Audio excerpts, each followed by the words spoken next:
नमः श्री यतिराजाय विवेकानंद सूरये सच्चित् सुख स्वरूपाय स्वामिने तापहारिणे। आदरणीय श्री परीक्षित भाई दिवटिया जी, अन्य उपस्थित બધા જ ઓનલાઈન મહાનુભાવો, ભાઈઓ બહેનો મિત્રો, વેધાબેન વગેરે, સૌ પહેલા તો હું શ્રી દિવટિયા સાહેબનો આભાર માનું છું કે મને આ તક આપી છે આપ સૌ સાથે સંવાદ સાધવાની અને આ વિષય પર પોતાના વિચારો રજૂ કરવાની. બહુ સુંદર વિષય આપવામાં આવ્યો છે, સ્વામી વિવેકાનંદ અને વેદાંત. વેદાંત શબ્દ સાંભળ્યા પછી ઘણા લોકોને ચક્કર આવે છે. ઓહો હો હો, આ તો વેદાંતના સંબંધમાં લેક્ચર છે, તો આપણે પેરાસિટામોલની ટેબ્લેટ રેડી રાખો. પણ હું આ વિષયને એટલો હળવો બનાવીશ કે તમને કોઈ ટેબ્લેટની આવશ્યકતા નહીં પડે. અત્યંત સરળ ભાષામાં અને અત્યંત સરળ શૈલીમાં હું આ વેદાંતનો સાર આપીશ અને સ્વામી વિવેકાનંદે કેવી રીતે આપણા યુગમાં ભવિષ્યનો જે વૈશ્વિક ધર્મ વેદાંત, નવ વેદાંત, એની વાતો હું રજૂ કરીશ. તો વેદાંત શબ્દ જે આવ્યો છે એમાં બે ભાગ છે, વેદ અને અંત. વેદ એ શબ્દ આવ્યો છે વિદ ધાતુ પરથી. વિદ એટલે ટુ નો, જાણવું. તો જે કઈ જ્ઞાન આપણા ઋષિ મુનિઓએ પારલૌકિક રીતે અત્યંત ઉચ્ચ આધ્યાત્મિક અવસ્થામાં જે સત્યનો સાક્ષાત્કાર કર્યો હતો, એ જ જ્ઞાનનો ભંડાર એ વેદ વ્યાસજીએ એને 4 ભાગમાં વિભાજિત કર્યો. અહીંનું જ નામ 4 વેદ. વેદોને 4 ભાગમાં એમણે વિભાજિત કર્યા.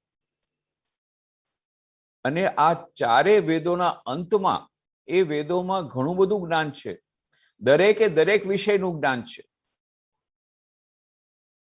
પણ એ 4 વેદોના અંતમાં જે થોડા ભાગો છે, જે થોડા અંશો છે, એને વેદાંત કહેવામાં આવે છે. કેમ?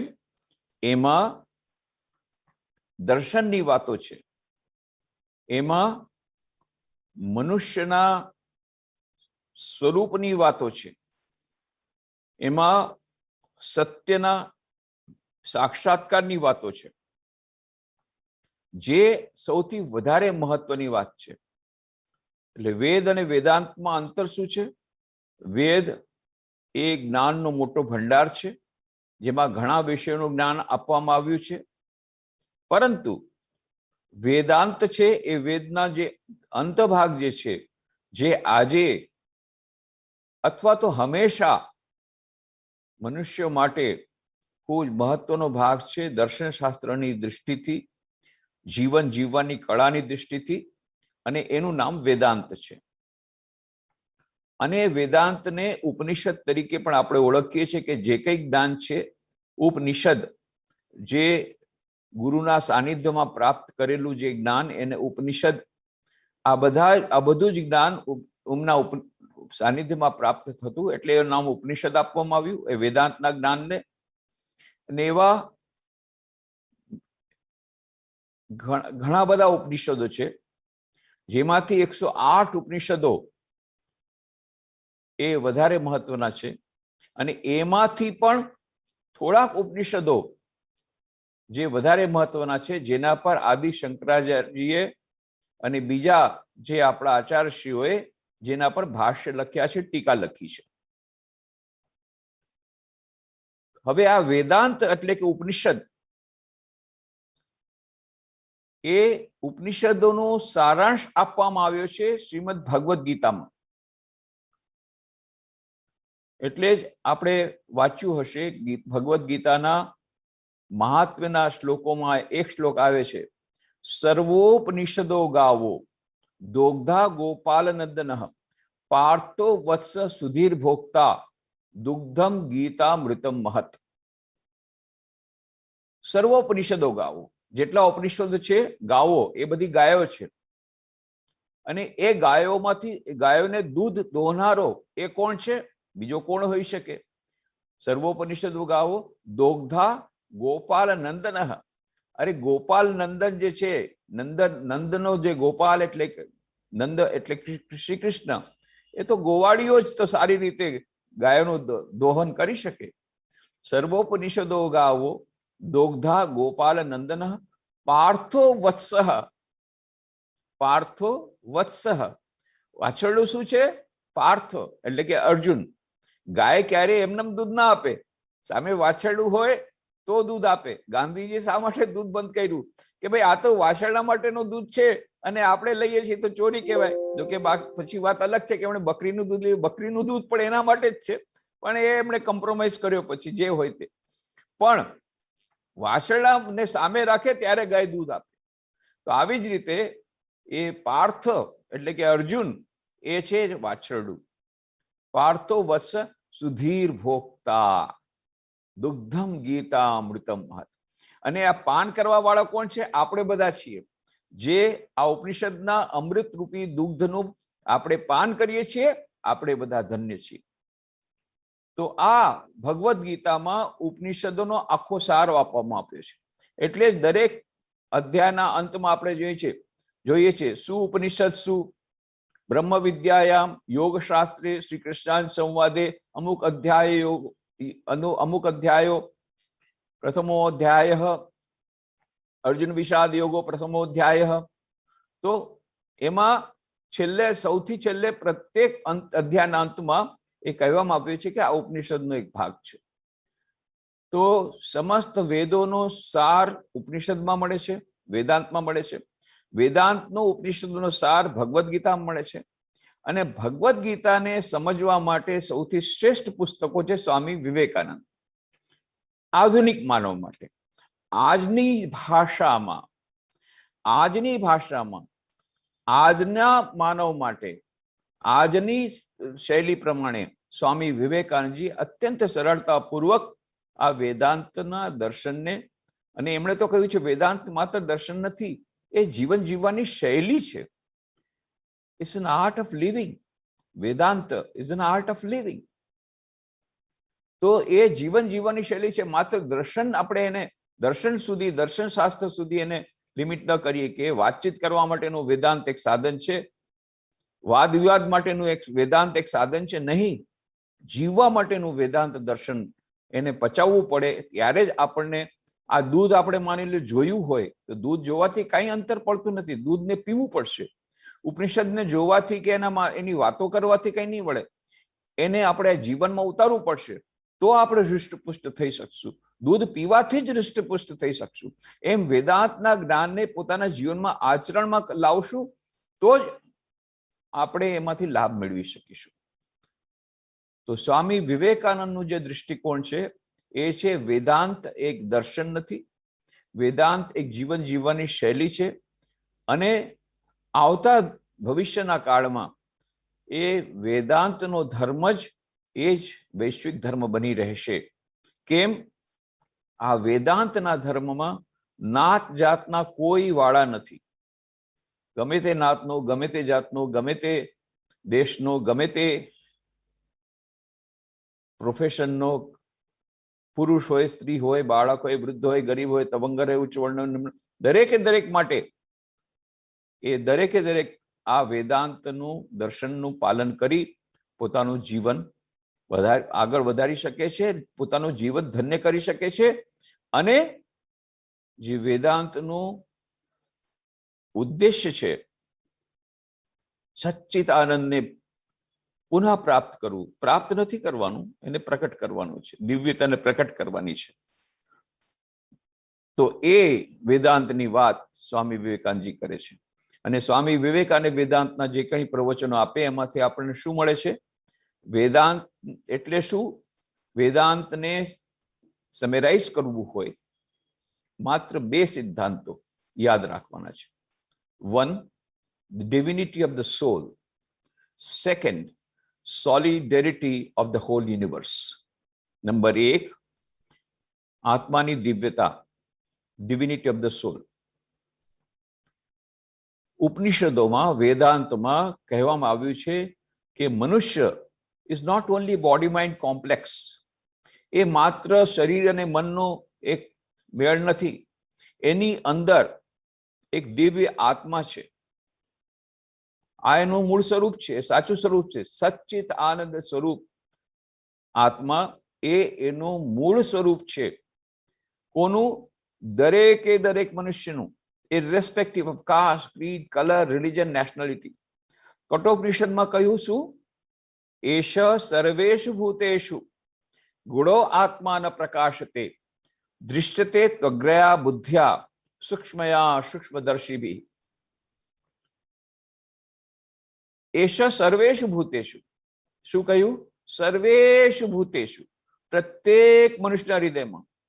એમાં એમ નથી કહ્યું, બ્રેકેટ કોઈ નથી આપ્યું, minus so and so, minus so and so, નહીં. સર્વેષુ ભૂતેષુ, પ્રત્યેક મનુષ્યની અંદર શું છે? દિવ્ય આત્મા છે. સર્વેષુ ભૂતેષુ ગૂઢો આત્મા, આત્મા છે પણ છુપાઈને બેઠો છે. ન પ્રકાશતે, દેખાતો નથી. તો જો દેખાતો નથી તો વિશ્વાસ કેવી રીતે કરવો? દૃશ્યતે, કોઈ એના દર્શન કર્યા છે. કોણે દર્શન કર્યા છે? દૃશ્યતે ત્વગ્રયા બુદ્ધ્યા સૂક્ષ્મયા સૂક્ષ્મદર્શિભિ. કોઈ એના દર્શન કર્યા છે. કોણે? જેમની બુદ્ધિ અત્યંત સૂક્ષ્મ છે. સૂક્ષ્મયા સૂક્ષ્મદર્શિભિ, એવા લોકોએ એના દર્શન કર્યા છે. આ એનું પ્રમાણ છે. આત્માનું પ્રમાણ છે. હા, શું પ્રમાણ છે? કોઈકે દર્શન કર્યા છે. આપણને દેખાતા નથી પણ કોઈકે એના દર્શન કર્યા છે. આ એનું પ્રમાણ છે. નરેન્દ્રનાથ દત્ત સ્કોટિશ ચર્ચ કોલેજના વિદ્યાર્થી હતા કલકત્તામાં, જે પાછળથી સ્વામી વિવેકાનંદ બન્યા. Kant, Hegel, John Stuart Mill, doctor Herbert Spencer, આ બધા પાશ્ચાત્ય વિદ્વાનોના પુસ્તકો વાંચી અજ્ઞેયવાદી બની ગયા. અને જે કોઈ સંત આવતું કલકત્તામાં, એમને જઈને પ્રશ્ન પૂછતા, અચ્છા આપ તો ઈશ્વરની બહુ મોટી વાતો કરો છો, શું આપે પોતે ઈશ્વરના દર્શન કર્યા છે? પણ કોઈ એનો સંતોષપ્રદ ઉત્તર નહોતો આપી શકતું. છેવટે એમણે સાંભળ્યું કે મહર્ષિ દેવેન્દ્રનાથ ટેગોર એ આખો દિવસ ઈશ્વરનું ધ્યાન કરે છે. ગંગામાં એક નાનકડી સ્ટીમ બોટમાં, એક કેબિનમાં આખો દિવસ ધ્યાન કરે છે. મહર્ષિ દેવેન્દ્રનાથ ટેગોર એટલે કે રવિન્દ્રનાથ ટેગોરના પિતાશ્રી, જેમણે બ્રાહ્મણ સમાજની સ્થાપના કરી. એકવાર ત્યાં ચાલ્યા ગયા મહર્ષિ પાસે, અને મહર્ષિ ધ્યાનમાં લીન હતા. મહર્ષિનું ધ્યાન જ્યારે ભંગ થયું નરેન્દ્ર, ત્યારે તો માત્ર 16-17 વર્ષની ઉંમર. જ્યારે એમની આંખો ખોલી ત્યારે કે મહર્ષિ, હું આપને એક પ્રશ્ન પૂછવા માંગુ છું. પૂછો. આપ તો આખો દિવસ ઈશ્વરનું ધ્યાન કરો છો, તો હું આપને પ્રશ્ન પૂછવા માંગુ છું, આપે શું ઈશ્વરના દર્શન કર્યા છે? મહર્ષિ દેવેન્દ્રનાથ ટેગોરે નરેન્દ્રનાથ તરફ જોયું અને કહ્યું, બેટા, તારી આંખો તો બહુ સુંદર છે. સ્વામી વિવેકાનંદજીએ નરેન્દ્રનાથે કપાળ કૂટ્યું. અરે હું સૌ પ્રશ્ન પૂછું, શું જવાબ આપે છે? અરે હું કહું છું તમે ઈશ્વરના દર્શન કર્યા? તો કે બેટા, તારી આંખો સુંદર છે, યોગીના જેવી છે. અરે મને મારા આંખોની કોઈ પ્રશંસા જોતી નથી, મને મારા પ્રશ્નનો ઉત્તર જોઈએ છે. ક્યાંયથી ન મળ્યો, બહુ જ બેચેન હતા. એક દિવસે સ્કોટિશ ચર્ચ કોલેજમાં ગયા હતા. એવું બન્યું કે તે દિવસે અંગ્રેજીના પ્રોફેસર ગેરહાજર હતા. એટલે પ્રિન્સિપાલ પ્રોફેસર વિલિયમ હેસ્ટી એ પોતે ઇંગ્લિશ લિટરેચરનો ક્લાસ લેવા આવ્યા. ઇંગ્લિશ લિટરેચર ભણાવતા હતા અને એ એક્સકર્શન નામનું કાવ્ય વર્ડ્સવર્થનું એ ભણાવી રહ્યા હતા. અને એમાં એવું વર્ણન આવે છે કે કાવ્ય પ્રાકૃતિક સૌંદર્ય જોઈ અને સમાધિ અવસ્થામાં ચાલ્યા જાય છે, અતિચેતન અવસ્થામાં ચાલ્યા જાય છે, સુપર કોન્શિયસ સ્ટેટમાં ચાલ્યા જાય છે. ત્યારે વિદ્યાર્થી, સર શું ખરેખર એવું બની શકે કે કોઈ સુપર કોન્શિયસ સ્ટેટમાં ચાલ્યું જાય, અતિચેતન અવસ્થામાં ચાલ્યું જાય? ત્યારે પ્રિન્સિપાલ પ્રોફેસર વિલિયમ્સ કે હા, એ શક્ય છે. મેં પોતે એક મનુષ્યને જોયો છે જેને વારંવાર આવી સમાધિની અવસ્થા થાય છે. જો તમે લોકો ચાહો તો તમે પણ એના દર્શન કરી શકો છો, કારણ કે એ મનુષ્ય કલકત્તામાં જ રહે છે. દક્ષિણેશ્વર મહાકાલીનું મંદિર છે, ત્યાં એ રહે છે. નરેન્દ્રનાથ બસ તરત જ કહ્યું, ચલો આ બાબાજીની પણ પરીક્ષા લઈએ. ચાલ્યા, પહોંચી ગયા રામકૃષ્ણ દેવ પાસે દક્ષિણેશ્વરમાં. દક્ષિણેશ્વરમાં એક ઓરડો છે ખૂણામાં ભાગમાં, હજી પણ એ ઓરડો એમને રાખવામાં આવ્યો છે. આજે પણ તમે જાઓ તો બે પાઠ પણ એમ જ છે. આ ઓરિજિનલ પાઠ છે જેમાં શ્રી રામકૃષ્ણ એકમાં સૂતા અને એકમાં બેસતા. તો નાની પાઠ પર બેસીને શ્રી રામકૃષ્ણ દેવ વાતો કરી રહ્યા હતા અને ભક્તો નીચે બેઠા હતા અને બધી સાંભળી હતા વાતો. નરેન્દ્રનાથ પણ એમની સાથે બેસી ગયા. થોડીક વાર તો ઈશ્વરની બધી વાતો ચાલી. પછી નરેન્દ્રનાથે કહ્યું, હવે બહુ થયું, તો આપને ઈશ્વરની વાતો તો બહુ કરી, હવે મારા પ્રશ્નનો ઉત્તર આપો. શું આપે પોતે ઈશ્વરના દર્શન કર્યા છે? અને પહેલી વાર એમને સંતોષપ્રદ ઉત્તર મળ્યો. શ્રી રામકૃષ્ણદેવ કહી, હા બેટા, મેં પોતે ઈશ્વરના દર્શન કર્યા છે. એટલું જ નહીં, પછી એમણે કહ્યું, જેમ હું તને જોઉં છું એથી વધુ પ્રત્યક્ષ રૂપે હું એમના દર્શન કરું છું. એટલું જ નહીં, પછી પાછું કહ્યું, જો તું ચાહે તો તને પણ એના દર્શન કરાવી શકું છું, પણ તારે સાધના કરવી પડશે. કેટલો સરસ ઉત્તર! આપણા આ યુગનો શ્રેષ્ઠ પ્રશ્ન અને શ્રેષ્ઠ ઉત્તર. દરેક આધુનિક માનવના મનમાં, જે વિજ્ઞાન અને ટેકનોલોજી, સાયન્સ એન્ડ ટેકનોલોજીમાં ભણેલા વિદ્યાર્થીના મનમાં આ પ્રશ્ન જાગે છે, what is the documentary evidence for god? They are talking about atma, they are talking about પરમાત્મા. આ બધી શું વાતો છે? આત્મા પરમાત્માની બધી વાતો કરો છો. Where is the documentary evidence? Evidence શું છે તમારી પાસે? પ્રમાણ શું છે? પ્રમાણ માગે છે આધુનિક માનવ. એ આધુનિક માનવના પ્રતિનિધિ રૂપે નરેન્દ્રનાથ જઈને આ પ્રશ્ન પૂછે છે.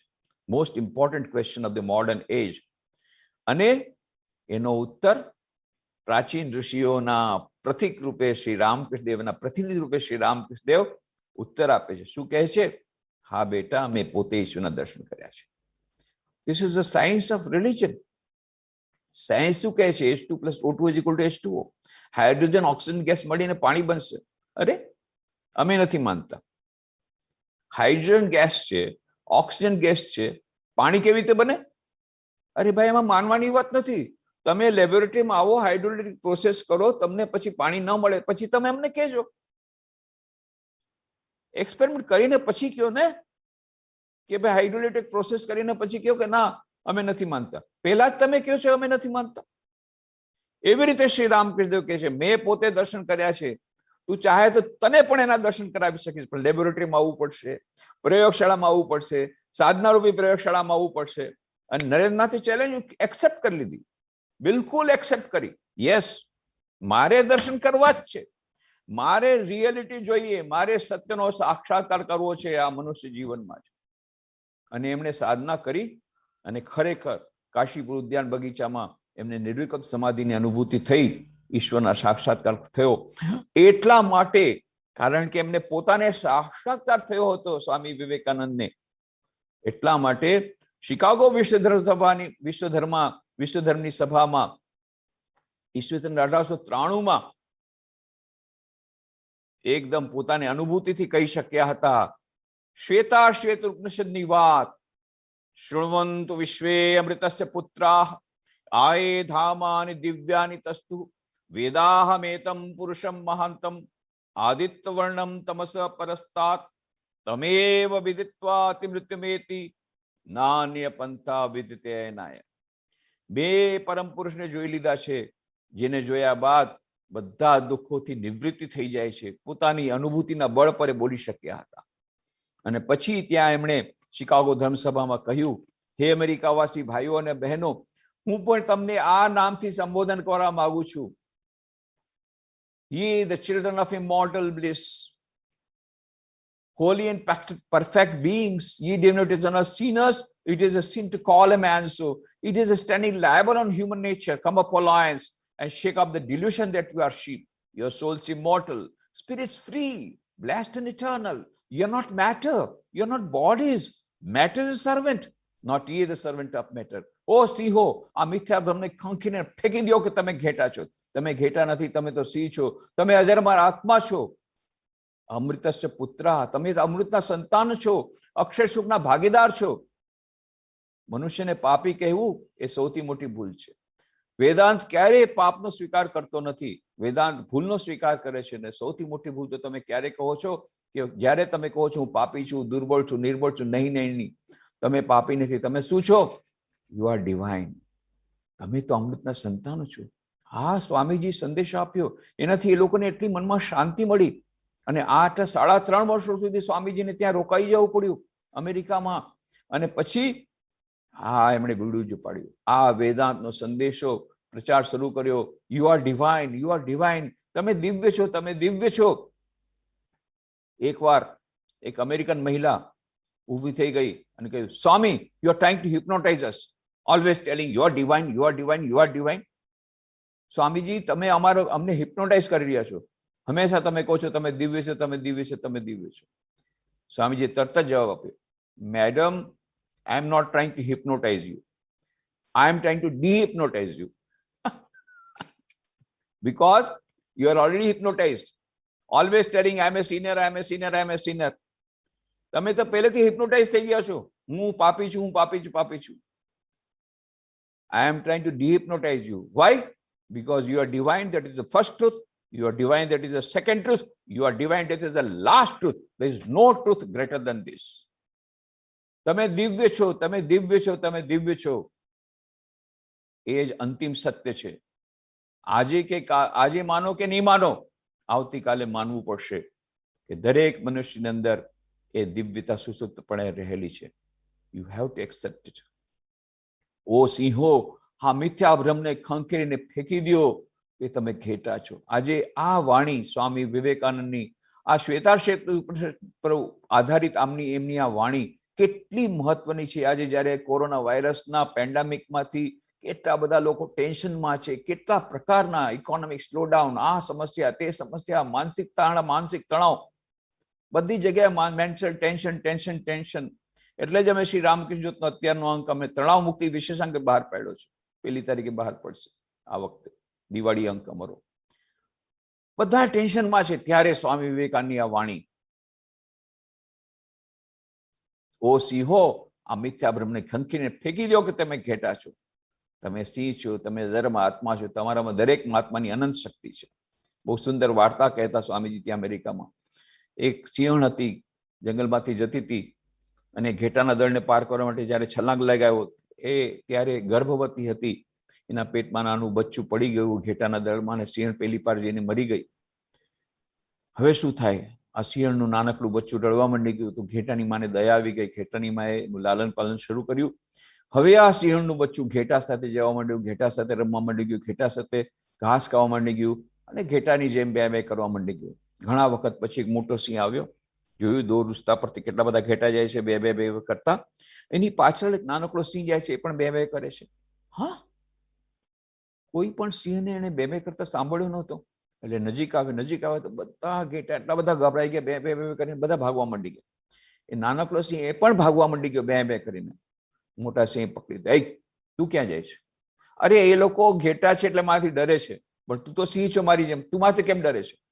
નાનકડો સિંહ રડવા માંડી ગયો, બે બે બે, હું તો ઘેટું છું, ઘેટું છું. હા, સિંહ થઈને પાછું કે છે ઘેટું છું? તું સિંહ છો, સિંહ, ઘેટું નથી. આ હજી રડવા માંડી ગયો. હવે આ મોટા સિંહને બહુ ગુસ્સો આવે, પકડ્યો ને ગળેથી પકડી ઢસડીને લાવ્યો તળાવની પાણી. જા, તળાવના પાણીમાં જો, તારો પડછાય જો, મારો પડછાય જો. તારો ચહેરો મારા જેવો છે, સિંહ જેવો કે ઘેટા જેવો? જો. અને ત્યારે સિંહે જોયું, અરે વાત તો સાચી છે. નાના સિંહે જોયું, મારો ચહેરો મોટા સિંહ જેવો છે, ઘેટા જેવો નથી. બસ હવે બે બે કરવાનું બંધ કર, મારી જેમ ગર્જના કર, ચાલ. હવે તું જંગલનો રાજા થઈ ગયો. હા, જંગલનો રાજા થઈ ગયો. સ્વામી વિવેકાનંદ આ વાર્તા કહીને કહેતા હતા, જુઓ, એ જે સિંહ નાનો, એ તો પહેલેથી સિંહ હતો કે નવો બન્યો? નવો પહેલાથી હતો, નવો નથી બન્યો. તો કેમ બે કરતો?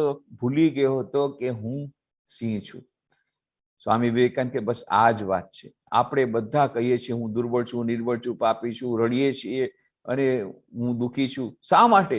આપણે ભૂલી ગયા છીએ કે આપણું સાચું સ્વરૂપ છે દિવ્ય છે. દિવ્યતા એ આપણો બર્થ રાઇટ છે, જન્મસિદ્ધ અધિકાર છે. અનંત સુખ, અનંત જ્ઞાન, અનંત આનંદ, એના ઉપર આપણો જન્મસિદ્ધ અધિકાર છે. આપણું પોતાનું જે સ્વરૂપ આપણે ભૂલી ગયા છીએ, અને એટલા માટે થઈને આપણે દુઃખી છીએ. એ આધુનિક માનવ માટેનો સંદેશો સ્વામી વિવેકાનંદ આ છે. ઓ સિંહો, આ મિથ્યા ભ્રમને ખંખેરીને ફેંકી દો કે તમે ઘેટા છો. તમે ઘેટા નથી, તમે તો સિંહ છો, અજબના આત્મા છો. તમારામાં આત્માની અનંત શક્તિ રહેલી છે. બહુ મોટો એક શક્તિનો સંદેશ, બહુ મોટો એક આશાનો સંદેશ સ્વામી વિવેકાનંદજી વેદાંતમાંથી આપણા માટે લાવે છે, આજના યુગ માટે. અને આપણું ટેન્શન દૂર કરવા માટે થઈને આ વેદાંતના સંદેશને એમણે અત્યંત સરળ બનાવ્યો, અને સમસ્ત આખા વેદાંતનો સાર એમણે રાજયોગના ગ્રંથમાં આપી દીધો. Each soul is potentially divine. The goal of human life is to manifest this divinity within by controlling nature, external and internal. Do this either by work or worship or psychic control or philosophy, by one or more or all of these, and be free. This is the whole of religion.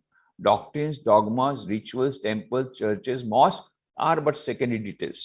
પ્રત્યેક મનુષ્યમાં દિવ્યતા સુષુપ્તપણે રહેલી છે. મનુષ્ય જીવનનું લક્ષ્ય છે અંતર્નિહિત આ દિવ્યતાને અભિવ્યક્ત કરવી. કેવી રીતે? બાહ્ય અને અંત પ્રકૃતિને વશીભૂત કરીને. એ કેવી રીતે થાય? 4 ઉપાય છે: રાજયોગ, ધ્યાન, ભક્તિયોગ, પ્રાર્થના, જ્ઞાનયોગ, ચિંતન, અને કર્મયોગ, નિસ્વાર્થ સેવા.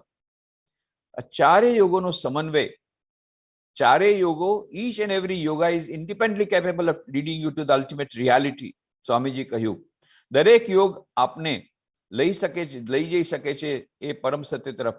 પરંતુ આધુનિક માનવ માટે શ્રેષ્ઠ તો એ છે કે ચારેય યોગોનો સમન્વય આપણા જીવનમાં કરી દઈએ. અને એટલા જ માટે રામકૃષ્ણ મિશનનું જ્યારે એમને સિમ્બોલ બનાવવાનું હતું, એમ્બ્લેમ બનાવવાનું હતું, પ્રતીક બનાવવાનું હતું, તો એમણે પોતે આ પ્રતીકની ડિઝાઇન બનાવી. અને એ ડિઝાઇનમાં એમણે શું કર્યું? એ ડિઝાઇનમાં એમણે આ બતાવ્યું. આ તમે જોયું હશે, આ સિમ્બોલ, આ એમ્બ્લેમ, આ છે એમ્બ્લેમ અમારો. આ એમ્બ્લેમ છે. આ એમ્બ્લેમ બધાય તમે દરેક પુસ્તકમાં તમને મળશે. રામકૃષ્ણ મિશનના દરેક પબ્લિકેશનમાં મળશે આ એમ્બ્લેમ, આ પ્રતીક. આ પ્રતીકનો અર્થ શું છે? સ્વામી વિવેકાનંદે આ પ્રતીક બનાવ્યું, અને એમાં શું શું વાતો છે? એક તો સાપ છે. સાપ શું છે? એ કુંડલીની શક્તિનો પ્રતીક છે. સાપ, જ્યારે કુંડલીની શક્તિ, ઈળા, પિંગલા, સુષુમ્ના 3 નાડીઓ છે, એમાંથી જ્યારે સુષુમ્ના નાડીમાંથી જ્યારે કુંડલીની શક્તિ મૂલાધારથી સર્પાકારે ઉપર જાય છે, અને જ્યારે સહસ્રારમાં પહોંચે છે, ત્યાર 6 ચક્રોનું ભેદન કરીને, 6 ચક્રોનું ભેદન કરીને ત્યારે સમાધિ થાય છે. તો રાજયોગનું લક્ષ્ય શું છે? આવી રીતે કુંડલીની શક્તિ જાગરણ કરી અને સહસ્ત્રારમાં પહોંચી અને સમાધિ અવસ્થા પ્રાપ્ત કરવી, આ રાજયોગનું પ્રતીક છે. અને એટલા માટે સાપ છે એ રાજયોગનું પ્રતીક છે. એના પછી આપણે શું જોઈએ છે? સૂર્ય છે. સૂર્ય જ્ઞાનનું પ્રતીક છે, એટલે જ્ઞાનયોગનું પ્રતીક છે. પછી શું જોઈએ છે? આપણે કમળનું ફૂલ જોઈએ છે. કમળનું ફૂલ એ પ્રેમનું પ્રતીક છે, એટલે કે ભક્તિયોગનું પ્રતીક છે.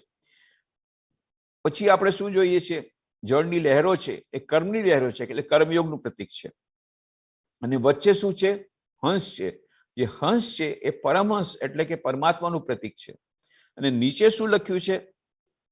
તન્નો હંસ પ્રચોદયાત. આવી રીતે એ પરમાત્માની પ્રાપ્તિ થાય. કેવી રીતે? આ 4 યોગોના સમન્વયથી. કયા કયા યોગો? રાજયોગ, ધ્યાન, ભક્તિયોગ, પ્રાર્થના, જ્ઞાનયોગ, ચિંતન, અને કર્મયોગ, નિસ્વાર્થ સેવા. એટલું સરળ બનાવી દીધું. એ પરમાત્માની પ્રાપ્તિ, દિવ્યતાનું પ્રકટીકરણ, અનંત સુખ, અનંત જ્ઞાન, અનંત આનંદ પ્રાપ્ત કરવાની પ્રક્રિયા આધુનિક માનવ માટે સ્વામી વિવેકાનંદજીએ આવી રીતે અત્યંત સરળ બનાવી દીધી અને કહ્યું 4 યોગોનો સમન્વય આપણા જીવનમાં જો થશે, જો આપણે પ્રેક્ટિસ કરીએ 4 યોગ આપણા જીવનમાં, અલગ અલગ પ્રેક્ટિસ કરવાથી પણ ચાલશે, પણ 4 યોગો એક સાથે કરવાથી 4 યોગોના જે લાભ આપણને મળશે, અને 4 યોગો અલગ અલગ કરવા જોઈએ ત્યારે એના જે થોડા ગેરલાભો છે, ગેરલાભો દૂર થઈ જશે. માટે આપણે 4 યોગોનું પ્રેક્ટિસ કરવી જોઈએ. તો રામકૃષ્ણ મઠ મિશનના સંન્યાસીઓ અને ભક્તો કેવી રીતે આ 4 યોગોનો સમન્વય કરે છે? સવારના ઉઠીને મંગલ આરતી થાય એટલે કે ભક્તિ યોગ થાય, પછી બધા ધ્યાન કરે એટલે કે રાજયોગ થાય, પછી બધા ગીતાનું પાઠ કરે એટલે કે જ્ઞાન યોગ થાય, વળી સાંજના સંધ્યા આરતી થાય, ખંડન ભવબંધન જગવંદન વંદિતોમાય, સ્વામી વિવેકાનંદજી પોતે એક વૈશ્વિક રત્નની રચના કરી હતી, એનું ગાયન થાય એટલે ભક્તિ યોગ થાય, બધા ધ્યાન કરે એટલે કે રાજયોગ થાય, અને પછી બધા શ્રી રામકૃષ્ણ કથામૃતનો કે બીજા પુસ્તકનું પાઠ કરી ચિંતન કરે એટલે જ્ઞાન યોગ થાય, અને આખો દિવસ કર્મયોગ. કઈ ને કઈ સેવા રામકૃષ્ણ મિશનમાં કમ્પલસરી છે. કોઈને પણ સંન્યાસી બનવું હોય તો 4 યોગોનો સમન્વય કરવો પડશે, અને વધારેમાં વધારે સમય કર્મયોગમાં આપવો જ પડશે. પછી બધાને કોઈને જે સંન્યાસ સેવા કરવા મળે એ સેવા આપવાથી સંતુષ્ટ રહેવું પડશે. એવું નહીં કે હું આ જ કામ કરીશ, હું આ જ કામ કરીશ. સ્વામી વિવેકાનંદ હસતા હસતા કહેતા હતા, જૂતો સિલાઈ था कि चंडी पाठ सब करते होगे. જૂતો સિલાઈ એટલે બૂટ જે સીવવા છે ત્યાંથી માંડીને ચંડી પાઠ, આ છે નિકૃષ્ટ વર્ગથી ચંડી પાઠ. ચંડી પાઠ એટલે દુર્ગા સપ્તશતીનો પાઠ કરવો પડે પૂજા વખતે, એટલે કે પૂજા પણ કરવાની, એ પણ જોશે. પછી પબ્લિકેશનને વેચવા માટે જવું, બજારમાં પુસ્તકોનું વેચાણ કરવા માટે જવું, એ પણ કરવું પડશે. એમાં પણ બેસવું પડે, રસોઈ પણ બનાવવી પડશે. ગમે તે કામ, આટલી બધી અમારી લગભગ 13 આઉટડોર હોસ્પિટલ છે, 13 outdoor hospital, 100 indoor hospital, 13 indoor hospital અને 100 આઉટડોર ડિસ્પેન્સરી, અને જેમાં બધી અને 60 મોબાઈલ ડિસ્પેન્સરી, આ બધું મળીને લગભગ 1 કરોડ દર્દીઓની સેવા થાય છે. પછી લગભગ 1000 વિદ્યાર્થીઓ, 1000 શૈક્ષણિક સંસ્થામાં લગભગ 1 લાખ 2 લાખ વિદ્યાર્થીઓ ભણે છે. આ શૈક્ષણિક સંસ્થા છે, એમાં કામ કરવું પડે, હોસ્પિટલમાં કામ કરવું પડે. રૂરલ ટ્રાઇબલ ડેવલપમેન્ટ પ્રોજેક્ટ છે મોટા, લગભગ 1000 કરોડ રૂપિયાનું સેવાનું કાર્ય દર વર્ષે થાય છે રામકૃષ્ણ મિશન દ્વારા. તો કોઈને કોઈ સેવા કાર્યમાં લાગવું પડશે, એટલે કે સેવા કરવી પડશે. એટલે 4 યોગોનો સમન્વય આવી રીતે કરવામાં આવે છે રામકૃષ્ણ મિશન દ્વારા. તો આ પહેલી વાત થઈ ગઈ, ફર્સ્ટ વેદાંતનો ફર્સ્ટ પ્રિન્સિપલની વાત આપણે કરી, the divinity of the soul, આત્માની દિવ્યતા.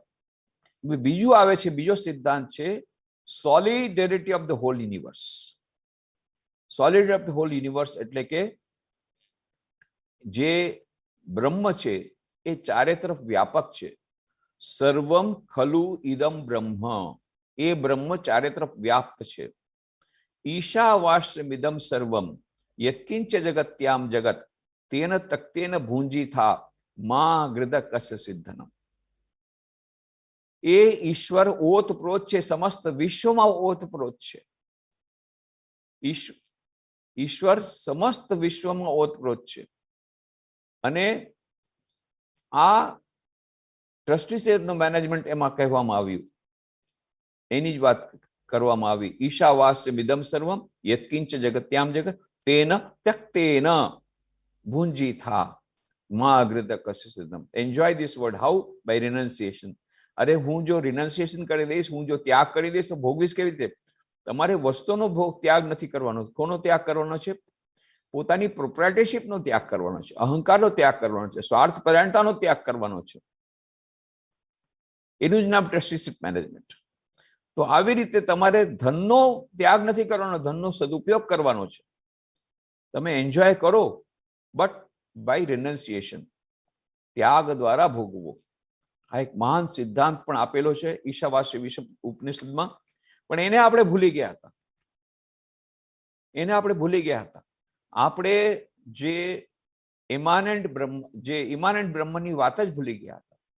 ટ્રાન્સેન્ડેન્ટલ બ્રહ્મ, પરબ્રહ્મ, એની જ વાતો આપણે કરતા હતા. પણ સ્વામી વિવેકાનંદ શ્રી રામકૃષ્ણ દેવ આવીને શું કર્યું? ઇમાનન્ટ બ્રહ્મ, અપર બ્રહ્મ, એની વાતો જે આપણે ભૂલી ગયા તે આપણા સમક્ષ રજૂ કરી.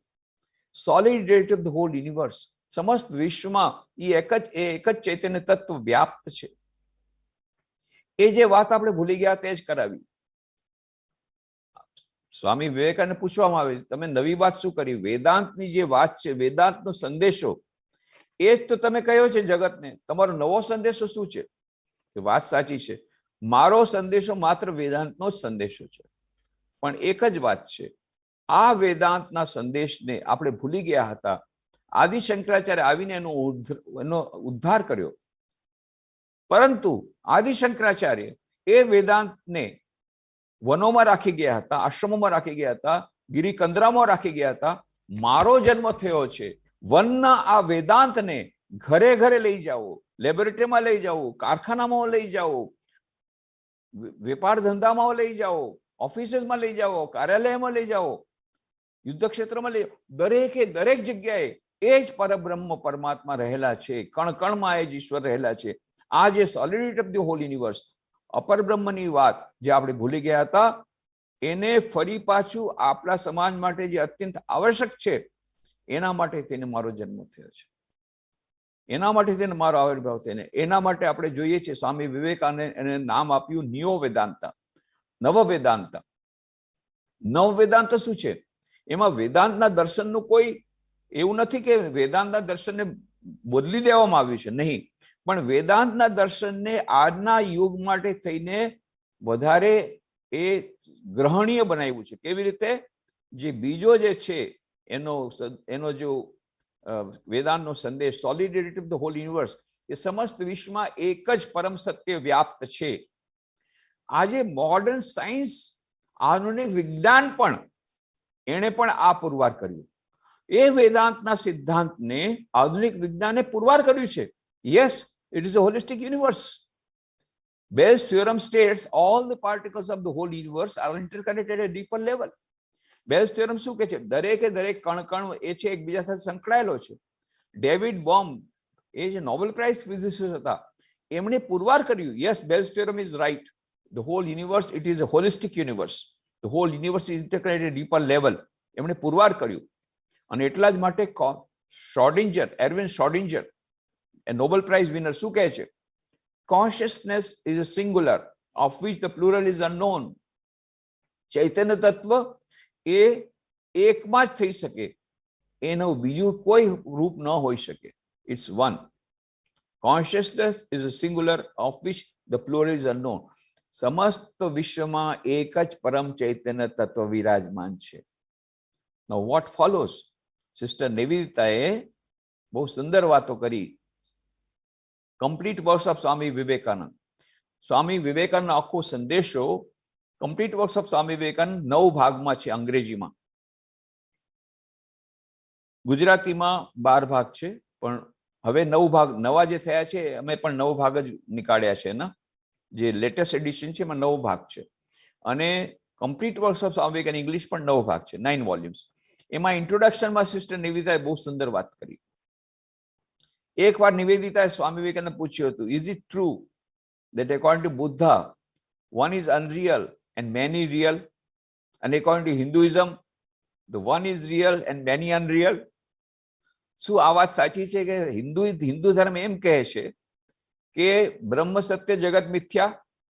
સત્ય એક જ સત્ય, એ જ રિયલ છે, બાકી આ જગત છે મિથ્યા છે.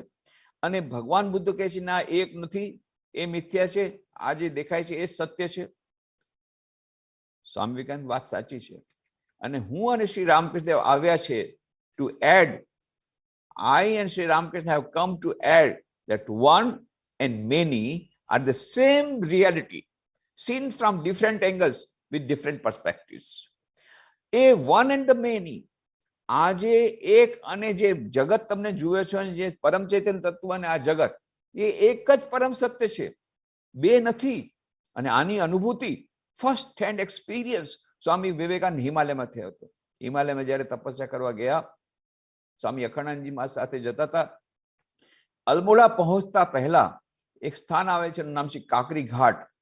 એમાં એક નદીના કાંઠે, 2 નદીઓ મળતી હતી, એના કાંઠે બહુ સરસ પીપળનું વૃક્ષ હતું.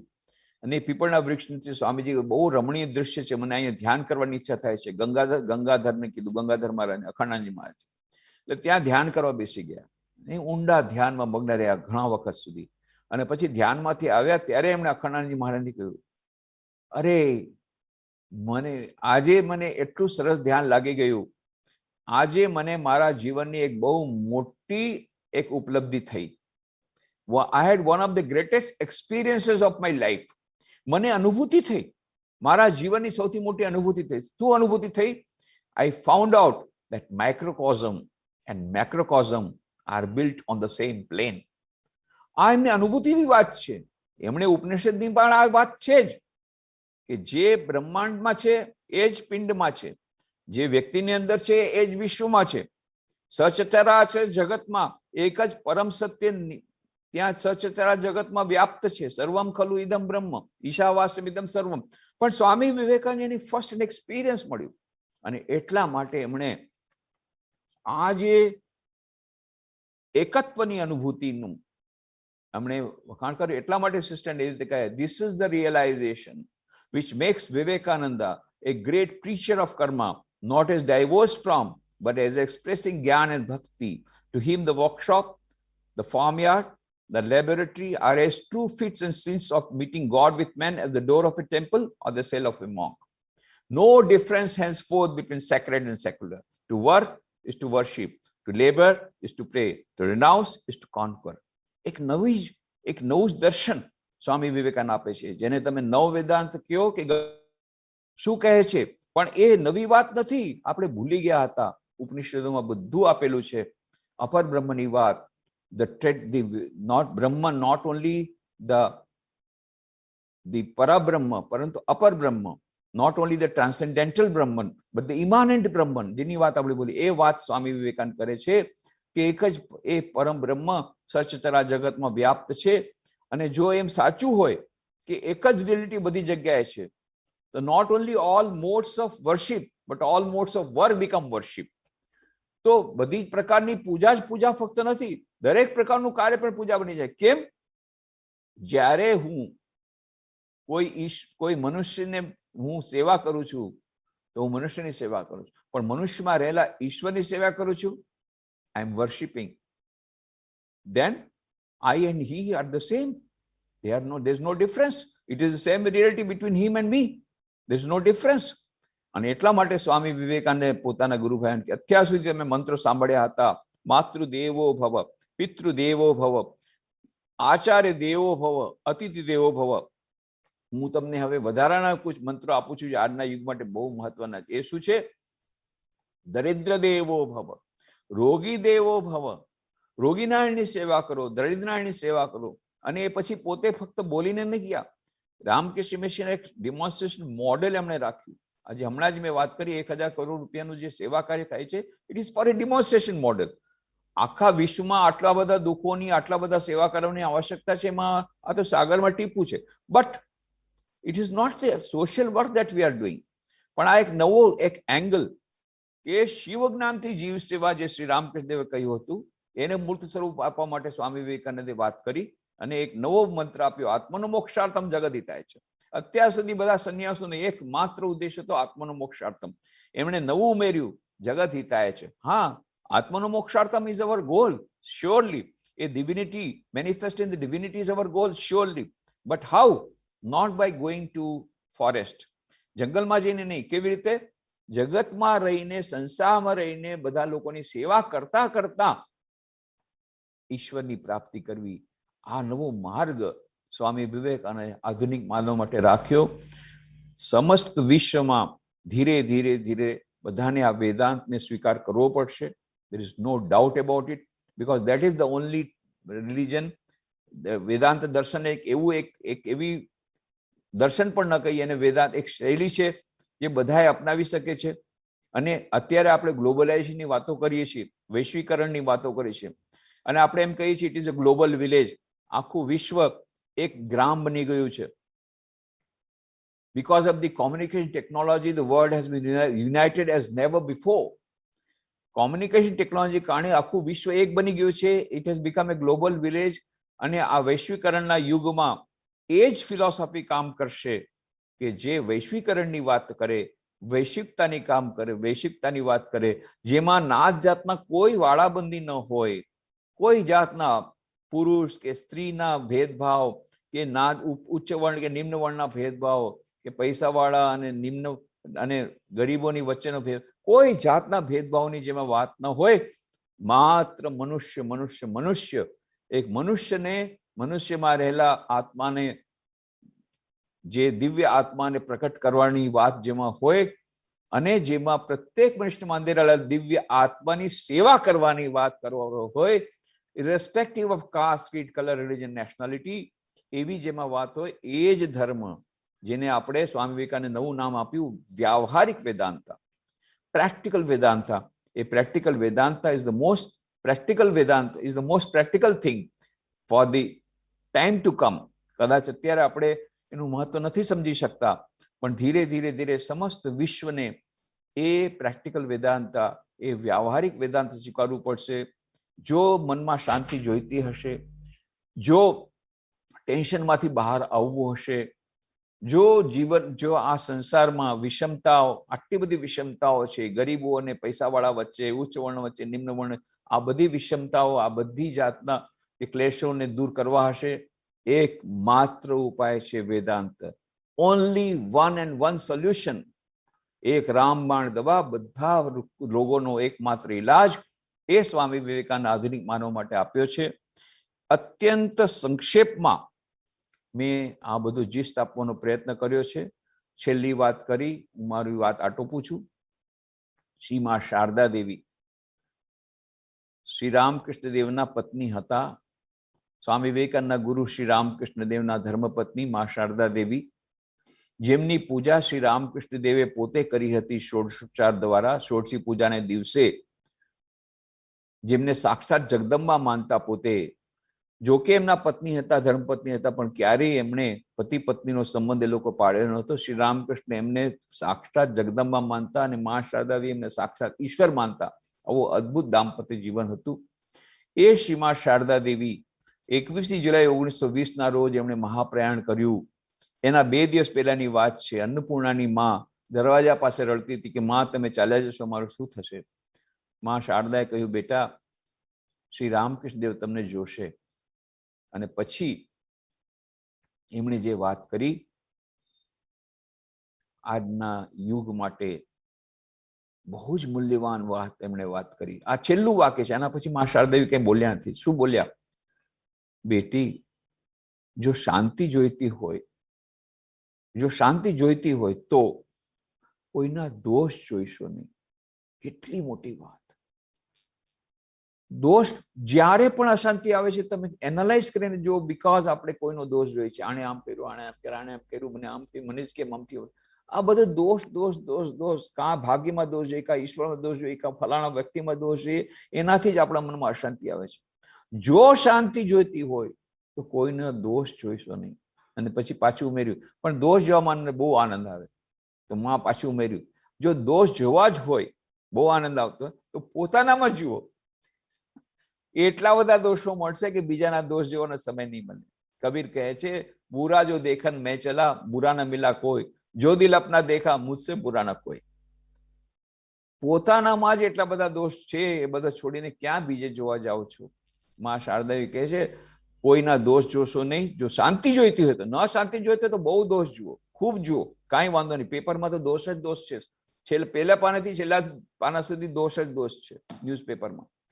તો જો શાંતિ જોઈતી હોય તો દોષ જોઈશો નહીં. દોષ જોવા જ હોય તો પોતાના જોવો. અને પછી કહ્યું, આ જગતમાં કોઈ પારકું નથી, બધા આપણા પોતાના છે. કેમ? દરેકની અંદર એક પરબ્રહ્મ પરમાત્મા વિરાજમાન છે. કોઈની સાથે તમે ઝઘડો કરશો નહીં. દરેકની અંદર એ જ પરમાત્મા વ્યાપ્ત, એ જ પરમાત્મા વિરાજમાન છે. વિચાર કરો, કેવી મોટી ફિલોસોફી વેદાંતની માં શારદાદેવી અત્યંત સાધારણ શબ્દોમાં કહ્યું, આ જગતમાં કોઈ પારકું નથી, બધા આપણા પોતાના છે. કેમ? કારણ કે દરેકની અંદર એ દિવ્યાત્મા છે. વિચાર કરો, જો પતિ પોતાની પત્નીમાં એ દિવ્યતાને જોવે, ઘણા હજારો હજારો દોષો છે, હું નથી કહેતો કે નથી પત્નીમાં, પણ એને ભૂલીને જો દિવ્યતા જોવાનો પ્રયત્ન કરે, અને પત્ની પોતાના પતિમાં હજારો દોષો એના હશે, પણ તેમ છતાં એની દિવ્યતાને જોવાનો પ્રયત્ન કરે.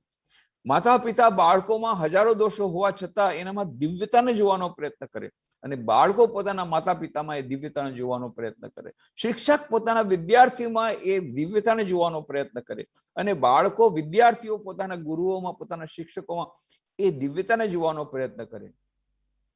કોઈ દિવસે ઝઘડો નહીં થાય. દિવ્યતાને જોઈ એને સન્માન આપી એની સેવા કરવાથી એ આખું વિશ્વનું ચિત્ર પલટાઈ જશે. જેવી દૃષ્ટિ તેવી સૃષ્ટિ. વેદાંત કહે છે પોતાની જાતને સુધારો, સમસ્ત વિશ્વ પોતાની મળે સુધરી જશે. કેટલું મોટું મહાવાક્ય વેદાંતમાંથી આપણને મળે છે. આપણે જો સ્વામી વિવેકાનંદ બહુ સુંદર વાત કરી, try to manifest the divinity within and everything will be harmoniously around you. બધું પોતાની મળે ઠીક થઈ જશે. પોતાના અંદરની દિવ્યતાને અભિવ્યક્ત કરવાનો પ્રયત્ન કરો. Everything will be harmoniously arranged around you. બધું પોતાની મેળે ગોઠવાઈ જશે. તો આપણે સ્વામી વિવેકાનંદ ચરણોમાં પ્રાર્થના કરીએ. એમણે જે આધુનિક યુગ માટે મહાન સંદેશો આપ્યો છે, આ વ્યવહારિક વેદાંતનો, નવ વેદાંતનો, એને સમજવાની આપણને શક્તિ આપે, પણ એનાથી વધુ એનું પાલન આપણા જીવનમાં કરી આપણે દિવ્યતાનું પ્રકટીકરણ કરી અને બીજાની જે બીજામાં પણ દિવ્યતા જોઈ એમની સેવા કરવાની આપણને એ પ્રવૃત્તિ થાય અને આપણું મનુષ્ય જીવન આપણે સાર્થક કરી શકીએ એવી પ્રાર્થના સ્વામી વિવેકાનંદના ચરણોમાં કરીને અને પુનઃ દિવટિયા સાહેબને ધન્યવાદ આપી, આપ સૌને ધન્યવાદ આપી મારી વાણીને અહીંયા વિરામ આપું છું. ઓમ શાંતિ શાંતિ શાંતિ. હરિ ઓમ તત્સત. શ્રી રામ કૃષ્ણ અર્પણમસ્તુ.